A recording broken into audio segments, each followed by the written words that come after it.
সুন্দর সকাল। ছোট্ট আয়ান তার প্রিয় লাল বলটা নিয়ে মাঠে খেলছিল। চারদিকে পাখির কিচিরমিচির আর মিষ্টি রোদ সব মিলিয়ে আয়ানের মনটা ছিল আনন্দে ভরপুর। খেলতে খেলতে আয়ান হঠাৎ বলে জোরে এক লাথি মারল, আর ঠিক তখনই অঘটনটা ঘটে গেল।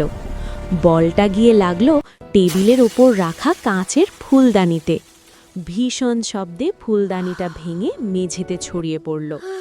আয়ান ভয়ে একদম জমে গেল। তার মনে হলো মা জানলে আজ নির্ঘাত বকুনি খেতে হবে। ঠিক তখনই আয়ানের কানের কাছে একটি কালো কুৎসিত ছায়া যেন ফিসফিস করতে লাগল। সে বলছিল, আয়ান, একটা মিথ্যে বলো, বলো যে তুমি কিছু জানো না। বলো একটা বিড়াল এসে ফুলদানিটা ভেঙে দিয়েছে, কেউ তো দেখেনি, তুমি বেঁচে যাবে। আয়ানের বুক কাঁপছিল, সে ভীষণ ঘাবড়ে গেল। এমন সময় ঘর থেকে মা বেরিয়ে এলেন।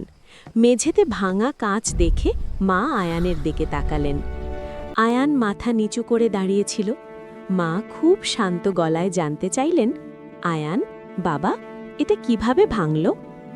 আয়ানের মনে সেই কালো ছায়াটির কথা বারবার ঘুরছিল, কিন্তু সে ভাবল মিথ্যে বলা তো খুব খারাপ কাজ।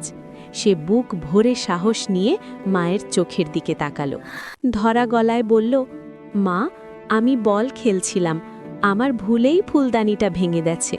আমি খুব লজ্জিত মা, আমাকে ক্ষমা করে দাও। মা আয়ানের কথা শুনে রাগ করলেন না, বরং মুচকি হাসলেন। তিনি আয়ানকে কাছে টেনে নিয়ে মাথায় হাত বুলিয়ে দিলেন।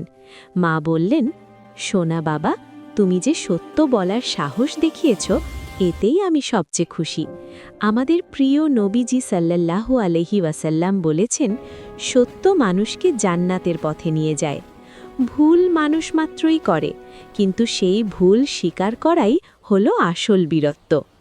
আয়ান সেদিন বুঝতে পারল, সত্য বলার মধ্যে যে শান্তি আছে তার অন্য কিছুতে নেই।